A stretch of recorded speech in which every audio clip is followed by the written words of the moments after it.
వరంగల్ భద్రకాళి అమ్మవారి ఆలయాన్ని మరింతగా అభివృద్ధి చేయాలని సర్కార్ నిర్ణయించింది. మధుర మీనాక్షి ఆలయం తరహాలో భద్రకాళి ఆలయాన్ని సైతం అభివృద్ధి చేసేందుకు నిధులను సైతం కేటాయించింది. ఇవన్నీ పూర్తయితే అమ్మవారి ఆలయం రూపురేఖలు మారిపోనున్నాయి. ఊరుగల్లు భద్రకాళి అమ్మవారి ఆలయ అభివృద్ధి దిశగా మరో అడుగు పడుతోంది. ఇప్పటికే ఆలయం చుట్టూ మాడవీధుల నిర్మాణ పనులు నడుస్తూ ఉండగా తాజాగా రాజగోపురాల నిర్మాణానికి రంగం సిద్ధమైంది. 24 కోట్లతో ఆలయానికి 4 వైపులా గోపురాల నిర్మాణ పనులకు దేవాదాయ శాఖ మంత్రి కొండా సురేఖ శంకుస్థాపన చేశారు. దీంతో భద్రకాళి అమ్మవారి ఆలయ రూపురేఖలే మారబోతున్నాయి. కాకతీయుల కాలంలో 800 ఏండ్ల కింద నిర్మించిన భద్రకాళి అమ్మవారి ఆలయం 100 ఏళ్ల పాటు భక్తుల సందర్శనతో విరాజిల్లింది. 1948లో బిఎస్ గణేష్ శాస్త్రి దాతల సాయంతో ఆలయాన్ని పునరుద్ధరించారు. 1986లో దక్షిణ భారత్లోని ఆలయాల సంప్రదాయాల ప్రకారం ఆలయ శిఖరం, మహామండపం, సాలహారాలను నిర్మించారు. అయితే ప్రస్తుత ప్రభుత్వం ఆలయం పునరుద్ధరణ పనులు చేపట్టింది.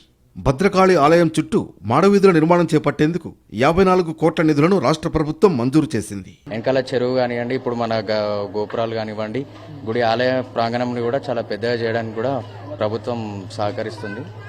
గతంలో కంటే ఇప్పుడు ఇంకా ఫేమస్ అయింది. నాకు తెలిసి ఇంకా గతంలో వస్తుంటే కూడా రానిపోను ఎక్కడెక్కడ ఇతర ప్రాంతాల నుంచి కూడా ఇక్కడికి విచ్చేయనున్నారని భక్తులు, ఇది ఒక చిన్నపాటి సంకేతం అండి. భద్రకాళి ఆలయానికి ఇప్పటి వరకు రాజగోపురం లేదు. శాస్త్ర ప్రకారం అమ్మవారి ఆలయానికి రాజగోపురం విధిగా ఉండాలి. తమిళనాడులోని మధుర మీనాక్షి ఆలయం తరహాలో 9 అంతస్తులతో దీన్ని నిర్మిస్తారు. మాడవీధులను కలుపుకుని ఉండేలా మరో 3 అంతస్తుల గోపురాల నిర్మాణానికి కూడా ప్రణాళికలను సిద్ధం చేశారు. ఇప్పుడు మరో అడుగు ముందుకు పడింది. భద్రకాళి అమ్మవారి ఆలయానికి రాజగోపుర నిర్మాణం కోసం శ్రీకారం చుట్టారు అధికారులు. భద్రకాళి ఆలయ రాజగోపురాలు వైభవంగా ఉండేందుకు ప్రకృతి విపత్తులు తట్టుకుని ఉండాలని రాజగోపుర నిర్మాణం కోసం ప్రణాళికలు సిద్ధం చేశారు. అలాంటి కట్టడాలు నిర్మించిన మధుర మీనాక్షి, కంచి కామాక్షి, మహాబలిపురం తదితర ఆలయ గోపురాల నిర్మాణాలను దేవాదాయ శాఖ ఇంజనీర్లు పరిశీలించి వచ్చారు. మధురై మీనాక్షి ఆలయ రాజగోపురాల తరహాలో భద్రకాళి నిర్మాణాలు ఉండేలా ఫైనల్ చేశారు. సేమ్ మధుర మీనాక్షి టెంపుల్ లెక్క డెవలప్ చేద్దామని అనుకుంటున్నారు కదా, చుట్టూ 4 రాజగోపురాలు పెట్టి డెవలప్ చేద్దాం అనుకుంటున్నారు కదా. సో చాలా ఇదివరకు ఎలా ఉందో అంతకంటే బాగుండేలాగా అనిపిస్తుంది. ప్రస్తుతానికి మొత్తం డెవలప్మెంట్ అయితే బాగా జరుగుతుంది, ఇంప్రూవ్మెంట్ అయితే ఉంది అప్పటికి ఇప్పటికి చాలా.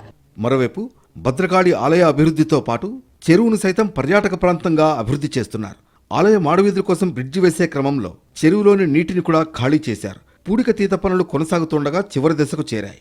చెరువు మధ్యలో మెయిన్ ఐలాండ్తో పాటు మరో 8 చోట్ల మినీ ఐలాండ్స్ ఏర్పాటుకు ఆలోచన చేస్తున్నారు. చెరువు కట్టను భద్రకాళి బండ్ వరకు పొడిగించి బ్యూటిఫికేషన్ పెంచడం ద్వారా టూరిజం స్పాట్గా రూపొందించనున్నారు. చెరువులో బోట్ షికారు, పైభాగం నుంచి పద్మాక్షి ఆలయ గుట్టకు కేబుల్ బ్రిడ్జ్ ఏర్పాటుకు ప్లాన్ చేస్తున్నారు. భద్రకాళి టెంపుల్ అంటే వరంగల్ టాప్, అలాంటిది ఇప్పుడు ఇవన్నీ డెవలప్మెంట్ చేసేది ఉంటే మధుర మీనాక్షి టెంపుల్ ఎలా ఉంటుందో దానికి ఈక్వల్గా తయారైతుందని మేము మాత్రం వస్తున్నాం. ఇప్పటి వరకైతే ఈ డెవలప్మెంట్ చూస్తుంటే చాలా బాగుంది. ఇవన్నీ పూర్తయితే ఆలయానికి పరిపూర్ణత చేకూరనుంది. అటు మాడవీధులు, ఇటు రాజగోపురాలు పూర్తయితే భద్రకాళి ఆలయం మరింత శోభతో అలరారుతుంది.